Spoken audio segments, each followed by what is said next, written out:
Bienvenue sur la pratique du droit de la commande publique. Donc aujourd'hui, nous allons évoquer l'encadrement juridique de la commande publique, notamment le code des marchés publics et leurs textes d'application, l'ordonnance du 6 juin 2005 et ses textes d'application, et pour finir, la réglementation applicable aux organismes de sécurité sociale. Bien, nous allons commencer par les directives 2004-17 et 2004-18 du 31 mars 2004.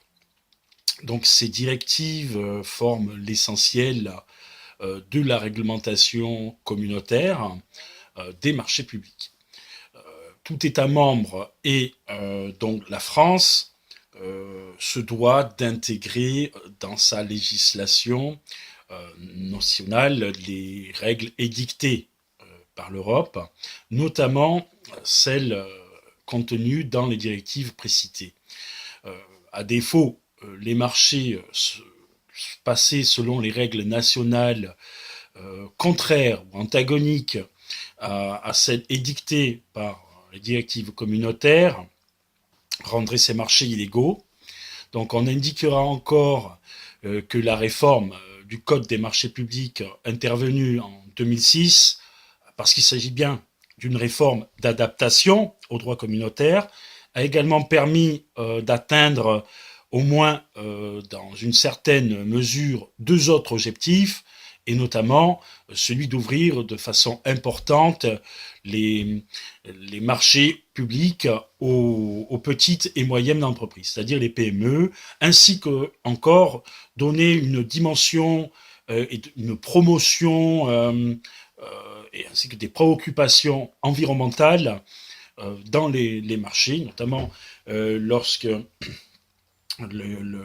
les DCE, c'est-à-dire les dossiers de consultation des entreprises, n'ont pas cette dimension, ça vicie la procédure de passation. Et si celles-ci ont cette dimension environnementale et que finalement le titulaire du marché n'en donne pas exécution, à ce moment-là, il y a une procédure d'exécution à l'encontre du titulaire qui fait que le marché est résilié au tort, frais et risques de celui-ci, et notamment sans mise en demeure. Donc ça a une dimension assez appuyée, hein, c'est pas juste une préoccupation environnementale symbolique, voilà. Donc le code des marchés publics en vigueur a du reste permis de modifier, de préciser ou d'adapter certaines dispositions du précédent code. Donc le code des marchés publics constitue bien évidemment, parmi les différents textes qui régissent la passation des marchés publics, c'est celui qui est le plus connu et c'est celui qui est mis en œuvre le plus couramment. Donc il constitue un texte dont la connaissance est obligatoire pour toute entreprise qui travaille ou qui souhaite travailler dans le secteur public, ainsi que aussi il constitue une connaissance obligatoire pour tous les acheteurs publics, administration locale, sui generis, etc. Donc c'est des deux côtés, voilà, je dirais. Donc d'un côté acheteur et d'un côté opérateur économique. Donc ce qui nous amène à évoquer maintenant l'architecture du code des marchés publics. Donc l'architecture du code des marchés publics témoigne de la volonté du pouvoir adjudicateur d'harmoniser, du pouvoir public, pardon, excusez-moi, d'harmoniser les dispositions de ce texte et leur articulation avec celle des directives communautaires. Donc, comme je vous ai précédemment indiqué, il existe principalement deux directives communautaires en matière de marché public. Donc, les directives communautaires en matière de marché public adoptées le 31 mars 2004 sont les directives 2004-17 qui, elles, portent sur la coordination des procédures de passation de marchés publics dans le secteur de l'eau, de l'énergie, des transports et des services postaux. ainsi que la directive 2004-18 qui, elle, est relative à la coordination des procédures de passation des marchés publics travaux, de fournitures et de services. Donc, soucieux de conserver la distinction opérée par l'Europe, les rédacteurs du Code des marchés publics ont décidé de consacrer la première partie du Code qui correspond à l'article 1 à l'article 133. Elle comprend, elle correspond au contrat répondant à la définition de marché public et ou accord cadre conclu par le pouvoir adjudicateur. Le pouvoir adjudicateur. Donc, pour répondre à leurs besoins en matière de fourniture, de services ou de travaux. Bien, la deuxième partie du code comprend l'article 133 à 175 et elle correspond au même contrat conclu, mais par une entité adjudicatrice. C'est tout à fait différent. Donc, alors, tout de même, on remarquera que la deuxième partie du Code des marchés publics est beaucoup moins appliquée que la première partie. Donc dans cette deuxième partie, ils sont soumis des acheteurs publics, je dirais, qui exercent une des activités d'opérateurs de réseau qui sont énumérées à l'article 135 du Code des marchés publics. Donc l'eau, l'électricité, le transport, les services postaux. Donc, on peut remarquer que la directive 2004-17 pose des règles globalement moins exigeantes et plus souples que celles fixées par la directive 2004-18. On constate que la deuxième partie du Code des marchés publics est moins contraignante pour l'acheteur public que la première. Donc, on notera notamment, mis à part de nombreuses différences de détails, par exemple, les rédactions d'avis de publicité, que concernant les marchés soumis à la deuxième partie du code, le seuil de procédure de passation des marchés, dites formalisés, est plus élevé, 412 000 euros pour des marchés de fourniture et de services au lieu de 206 000 euros. Donc, on notera aussi que l'acheteur a le libre choix, je dirais, entre la procédure négociée avec mise en concurrence et d'autres procédures formalisées. Alors que dans d'autres procédures, alors que le recours, je dirais, à la procédure négociée avec mise en concurrence et les autres procédures soumises à des conditions strictes, dans la première partie du code, pardon. Donc, la troisième partie du code, qui ne comporte qu'un seul article, c'est-à-dire l'article 176 du Code des marchés publics, lui envisage la question des marchés passés par une personne publique agissant à la fois en tant que pouvoir adjudicateur et en tant qu'entité adjudicatrice. Tandis qu'on a une quatrième, je dirais, partie qui comporte, quant à elle, 3 articles, c'est-à-dire la 77, 78 et 179. 177, 178 et 179, pour info, voilà, qui précisent les modalités d'application du code de Saint-Pierre-et-Miquelon et de Mayotte. Donc on observe, pour conclure, 2 principales parties dans le code des marchés publics, à savoir les 2 premières, qui ont une structure identique. Bon. Donc, ceci est d'une logique qui aborde dans un ordre chronologique, je dirais, les différentes étapes d'un processus d'achat qui se doit d'être suivi par l'acheteur public. Bien. Donc, en titre 1, nous avons le champ d'application de principes fondamentaux. Le titre 2, les dispositions générales. Le titre 3, la passation. Le titre 4, l'exécution des marchés. Le titre 5, les dispositions relatives au contrôle. Le titre 6, les dispositions diverses. Donc, qui nous amène à évoquer les modifications du Code des marchés publics. Donc le Code des marchés publics, bien que récent, a fait l'objet de plusieurs modifications plus ou moins importantes. Donc certaines de ces modifications sont imposées en raison de la nécessité de préciser ou de compléter, ou voire d'améliorer la rédaction de certaines dispositions du Code, tandis que d'autres, je dirais, sont justifiées par le besoin de relancer l'économie. Donc les modifications les plus notables ont été apportées par 3 décrets, donc des 17 et des 19 décembre de 2008. Donc il s'agit des décrets 2008 1334, 2008 1355 et 2008 1356, qui sont inscrits chacun respectivement au journal officiel.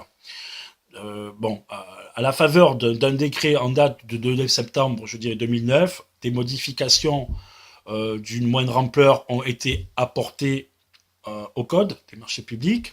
Donc on remarque que le Code des marchés publics est régulièrement amendé, même s'il est à penser que dans un avenir proche, les modifications seront moins nombreuses que par le passé. Donc c'est dû aux circonstances d'adaptation au droit communautaire, bien sûr. Donc aussi, il convient d'attirer l'attention des entreprises sur la nécessité de disposer d'un code à jour des dernières réformes.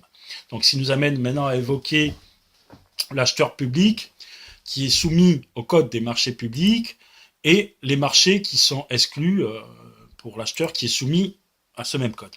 Donc, le champ d'application du code des marchés publics, lui, est clairement défini dans l'article 2 de ce même code. Donc, je vous demande de vous y référer, tout simplement. Donc, sont soumis au code des marchés publics en vertu de cette disposition l'État, c'est-à-dire l'administration centrale, et son établissement public, autre que ayant un caractère industriel et commercial. Donc, les collectivités territoriales et les établissements publics locaux, c'est-à-dire l'administration locale ainsi que tous ces établissements publics locaux. Donc, concernant, comme cela a été précédemment exposé dans un cours, les groupements de commandes ainsi que les centrales d'achat, toutes les centrales d'achat d'ailleurs. Donc, les établissements publics sans rattachement, c'est-à-dire les chambres de commerce, les chambres de métier, etc., ou des personnes qui, en tant que mandataires, agissent au nom pour le compte d'acheteurs publics. Donc, sont également soumis au Code des marchés publics de la même façon qui est sus évoqué les contrats expressément exclus du Code. Donc, dans un certain nombre de marchés, alors même qui seraient conclus par des personnes qui entreraient dans le champ d'application du Code des marchés publics, en sont expressément exclus les marchés du Code qui sont listés à l'article 3 du Code des marchés publics. Donc l'article 3 du Code des marchés publics dispose du présent Code que ne sont pas applicables au marché des accords cadres suivants passés par les accords cadres suivants qui sont passés par les pouvoirs adjudicateurs qui, eux, ont été définis à l'article 2 du même Code.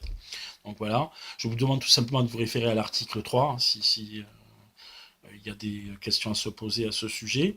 Donc, les textes pris pour l'application du Code, un certain nombre de textes ont été édictés afin de permettre l'application de certaines dispositions du Code des marchés publics.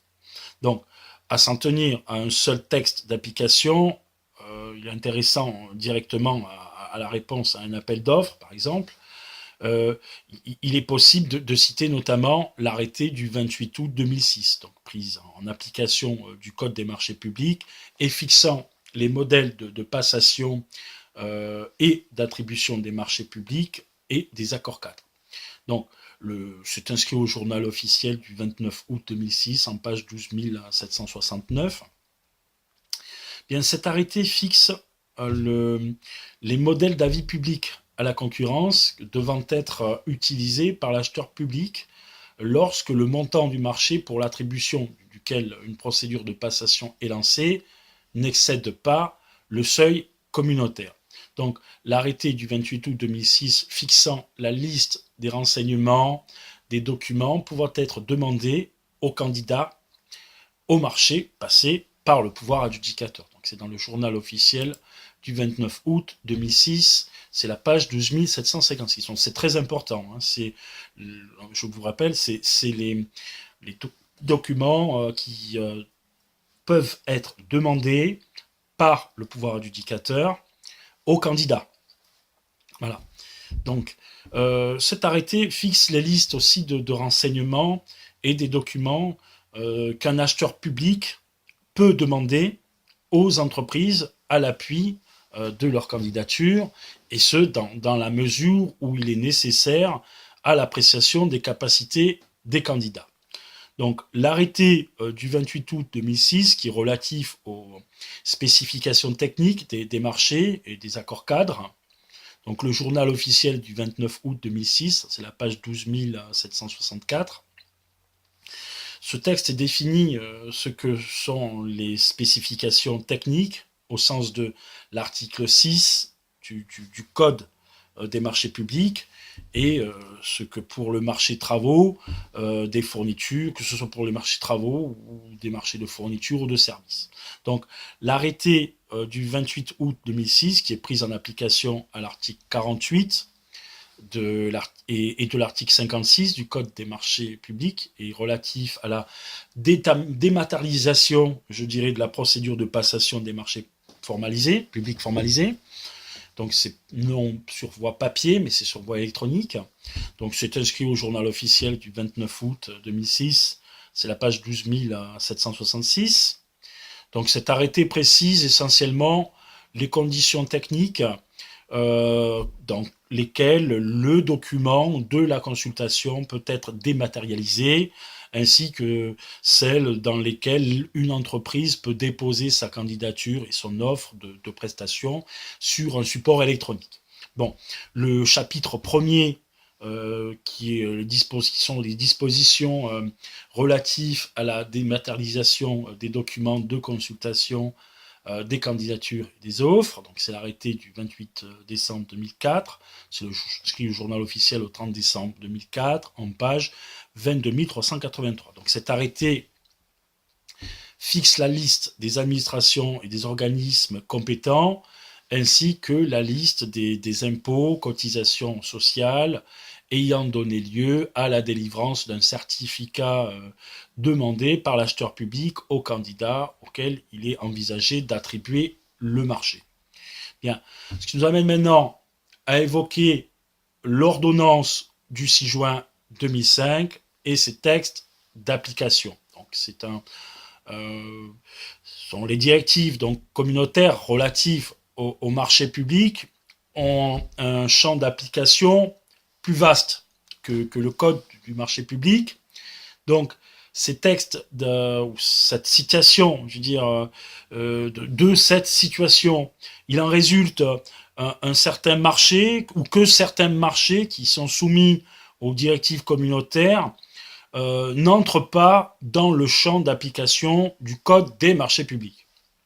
Bon, pour combler ce vide de la réglementation nationale, la France a notamment adopté le 6 juin 2005 une ordonnance numéro 2005-649, donc qui est relative au marché passé par certaines personnes publiques ou privées non soumises au Code des marchés publics.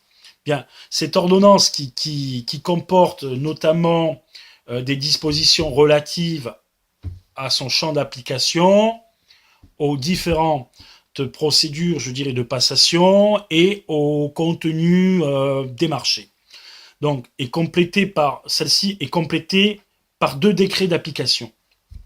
Donc, on remarque que l'ordonnance du 6 juin 2005 concerne, comme le Code des marchés publics, les marchés visés par 2 directives communautaires.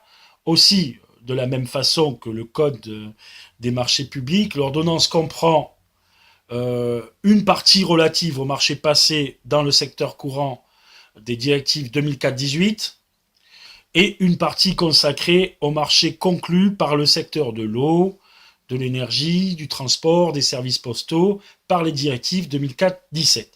Donc, chaque type de marché correspond à un décret particulier. Le décret relatif au marché passé, je dirais, par les acheteurs publics agissant en tant qu'opérateurs de réseau dans les secteurs de l'eau, de l'énergie, des transports et des services postaux, prévoit, comme la deuxième partie du code, ou la directive 2004-17, des règles plus souples et moins contraignantes que l'autre décret. Bien, deux décrets d'application de l'ordonnance du 6 juin 2005 constituent en quelque sorte les codes des marchés publics. On peut un peu simplifié, je dirais.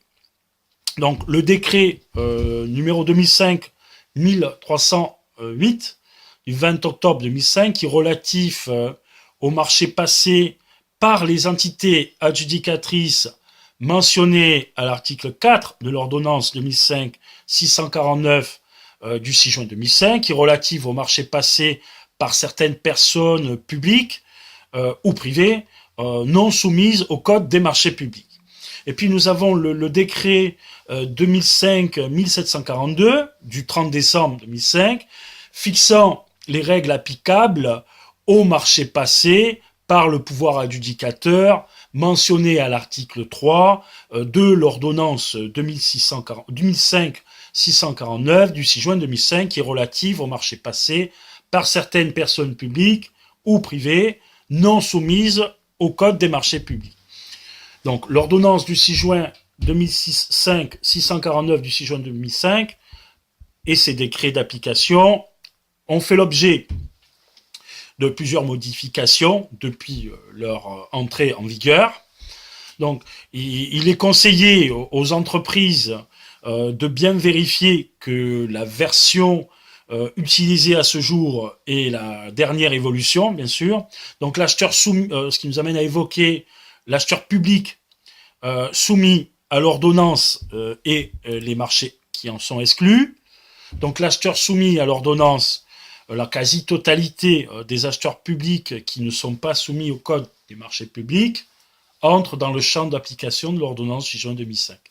Tout simplement. Donc il en va tout d'abord ainsi des structures jouissant de la personnalité morale, ont été créées pour satisfaire spécifiquement des besoins d'intérêt général en un caractère autre qu'industriel ou commercial et qui sont placées sous l'influence de l'État ou de collectivités territoriales principalement. Donc cette influence résulte soit d'un financement majoritaire de cet organisme, soit d'un contrôle qui est exercé sur lui, soit encore de la présence de certaines personnes dans les organes dirigeants. Donc à ce titre, un certain nombre d'associations ou de sociétés d'économie mixte sont soumises aux règles fixées par l'ordonnance du 6 juin, comme certains établissements publics, industriels et commerciaux de l'État ou certains groupements d'intérêt public, donc des GIF par ailleurs, des GIP, pardon, groupements d'intérêt public. Donc, l'ordonnance du 6 juin 2005 vise également un certain nombre de personnes. Elle soumet expressément à ses dispositions, à savoir la Banque de France, les instituts de France, l'Académie française, l'Académie des inscriptions et des belles-lettres, l'Académie des sciences, l'Académie des beaux-arts, l'Académie des sciences morales et politiques et la Caisse des dépôts-consignations. Voilà. Donc, sont soumis également aux règles fixées par l'ordonnance pour les achats de fournitures, de services et de travaux destinés à la conduite de leur activité et de recherche, tous les établissements publics à caractère administratif ayant dans leur statut une mission de recherche. Bien, on compte notamment parmi eux les établissements publics à caractère administratif ayant dans leur statut une mission de recherche. Donc, ça, c'est pour Nota, hein. Donc, notamment parmi eux, les établissements publics à caractère scientifique, culturel et professionnel. Donc, les établissements publics à caractère scientifique et technologique, on notera encore que certains organismes de droit privé qui dotés de la personnalité juridique ont été constitués par des acheteurs publics en vue de réaliser certaines activités en commun, entrent également dans le champ d'application de l'ordonnance du 6 juin 2005. Bien, du reste, en vertu des dispositions extérieures du Code des marchés publics ou de l'ordonnance, certaines personnes privées doivent respecter des règles fixées par cette dernière. Il en va ainsi des organismes privés d'habitation à loyer modéré en vertu de l'article L 433 du Code des constructions de l'habitation, ou des sociétés d'économie mixte exerçant une activité de construction ou de gestion de logements sociaux au fait de l'article 481 alinéa 4 du même code. Donc l'article 7 de l'ordonnance du 6 juin 2005 stipule que la présente ordonnance n'est pas applicable au marché quel que soit leur objet présentant les caractéristiques suivantes, le marché de services conclu avec un pouvoir adjudicateur ou une entité adjudicatrice soumis au Code des marchés publics ou à la présente ordonnance lorsque le pouvoir adjudicateur ou cette entité adjudicatrice bénéficie sur le fondement, je dirais, d'une disposition également prise d'un droit exclusif, à condition que cette disposition ne soit compatible qu'avec le traité de fonctionnement de l'Union européenne. Donc, il faut voir les 2, 3, 4, 5, 6. Je vous invite de vous y référer. Donc, les marchés expressément, si on amène à évoquer les marchés qui sont expressément exclus de l'ordonnance, donc un certain nombre de marchés, alors même qui seraient conclus par les personnes qui entrent dans le champ d'application de l'ordonnance de 2005, en sont expressément exclus. Donc, les marchés expressément exclus à l'ordonnance sont listés à l'article 7, donc la section 3, pour attaquer la section 3, l'exclusion. Donc, du reste, l'ordonnance du 6 juin 2005 offre la possibilité aux acheteurs publics qui entrent dans le champ d'application de l'ordonnance et non dans celui du Code des marchés publics de se soumettre volontairement aux règles fixées par ce dernier. Donc, ce qui nous amène à voir l'article 3, alinéa 2 de l'ordonnance du 6 juin 2005, notamment portant sur les dispositions de la présente ordonnance, ne sont pas obstacle la possibilité pour les pouvoirs adjudicateurs d'appliquer volontairement les règles de passation ou d'exécution qui sont prévues par le Code des marchés publics. Donc, ce qui nous amène maintenant à évoquer la troisième partie de notre encadrement, notre vidéo sur l'encadrement juridique de la commande publique, la réglementation qui est applicable aux organismes de sécurité sociale. Bien, donc le marché ou les marchés d'organismes privés assurant ou en temps ou tout ou partie, je dirais, la gestion d'un régime obligatoire de sécurité sociale, bien, qui soit régi par le Code de sécurité sociale ou le Code rural, entre dans le champ d'application du droit communautaire des marchés publics. Bien, ces organismes, de même que l'Union des caisses nationales de sécurité sociale, les unions d'associations, fédérations ou sociétés constituées entre les dits organismes ou encore certains groupements d'intérêt public, ne sont pas soumis ni au Code des marchés publics, ni à l'ordonnance du 6 juin 2005. Donc, en vertu de l'article L124.4 du Code de sécurité sociale, ces organismes et autres structures sont soumis aux dispositions législatives et réglementaires qui sont relatives aux conditions de passation, je dirais, d'exécution des marchés publics de l'État et des établissements publics.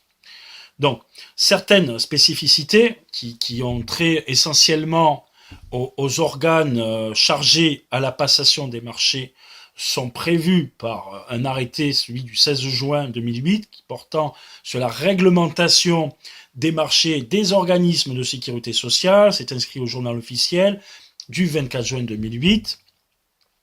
Bien qu'il n'intéresse pas directement la passation du marché, un certain nombre de textes peuvent présenter un intérêt pour une entreprise qui souhaite répondre à un appel d'offres. Donc les lois, ce qui nous amène à évoquer les lois sur la sous-traitance. Donc on va commencer par l'exécution d'un marché public qui donne donnant très souvent lieu à de la sous-traitance. Le Code des marchés publics comporte des décisions relatives à la sous-traitance, mais il n'envisage pas, je dirais, l'ensemble des questions qui se posent, ni sur l'ordonnance, concernant l'ordonnance du 6 juin 2005, et ni les décrets d'application ou de réglementation relatives aux organismes de sécurité sociale d'ailleurs. Ils n'abordent nullement ou très peu cette question. Donc, il est donc nécessaire pour une entreprise qui répond à un appel d'offres et qui comporte dans ses rangs des sous-traitants, qui compte sous-traiter une partie de ses prestations qui lui sont confiées, de connaître au moins les grandes lignes de la loi 75 334 du 31 décembre 1975 concernant la sous-traitance. Donc, je vous demande tout simplement de vous y référer parce qu'il y a un cours particulier sur la sous-traitance et la co-traitance, notamment. Donc, puis nous avons aussi la loi sur la maîtrise d'ouvrage. Donc, c'est la loi 85-704 du 12 juillet 85 qui est relative à la maîtrise d'ouvrage public et ses rapports avec la maîtrise d'œuvre privée, qui sont définis principalement avec des missions respectives du maître d'ouvrage, du maître d'ouvrage délégué et du maître d'œuvre, je dirais. Donc il s'agit d'une loi essentielle concernant les marchés travaux et qui porte sur la résiliation ou réalisation de l'ouvrage de bâtiments ou d'infrastructures, ainsi qu'aux équipements industriels destinés à leur exploitation, dont la maîtrise d'ouvrage sont l'État et ses établissements publics, les collectivités territoriales et leurs établissements publics, et les établissements publics engageant ou aménageant l'aménagement de la ville nouvelle créée dans les décrets créés en application à l'article, je dirais, L 321-1 du Code de l'urbanisme, leurs groupements ainsi que les syndicats mixtes visés à l'article L 156-1 du Code des communes. Voilà. Et les organismes privés mentionnés à l'article L 64 du Code de sécurité sociale, ainsi que leur union fédération, les organismes privés d'habitation à loyer modéré mentionnés à l'article L 411 alinéa 12 du Code de la construction habitation, ainsi que les sociétés d'économie mixte pour les logements d'usage collectif, locatif, aidés par l'État et réalisés par des organismes et des sociétés. Donc, ce qui nous amène, à savoir qu'il y a des décrets qui ont été pris pour son application, notamment le décret 86-520 du 14 mars 86, les décrets 93 1268 du 29 novembre 93, qui est relative à la mission de la maîtrise d'œuvre, qui sont confiées par la maîtrise d'ouvrage public et des prestataires de droit privé, tout simplement. Le décret 85, bien sûr, le 86-520 qui était propre et relatif à la maîtrise d'ouvrage public. Voilà. Donc, les décrets qui sont maintenant évoqués, qui sont relatifs à la mise en œuvre de délais maximum de paiement, donc c'est les délais globaux de paiement, on a vu ça dans un cours. Donc, c'est le décret 2002-232 du 21 février 2002, le délai global de paiement de 30 jours pour certains acheteurs et 50 jours pour ceux correspondant à la santé et la santé des armées. Voilà. Euh, Ceci, bon, il fixe les règles relatives, je dirais, à la computation des délais de paiement, non seulement des titulaires de marchés publics, mais aussi également de leurs sous-traitants éventuels, ainsi que des modalités de fixation des intérêts moratoires, on a vu ça aussi dans notre cours, et des modalités d'intervention du comptable public. Donc, on a vu ça, le rapport, on verra ça dans un autre cours, le rapport ordonnateur comptable public, et j'ai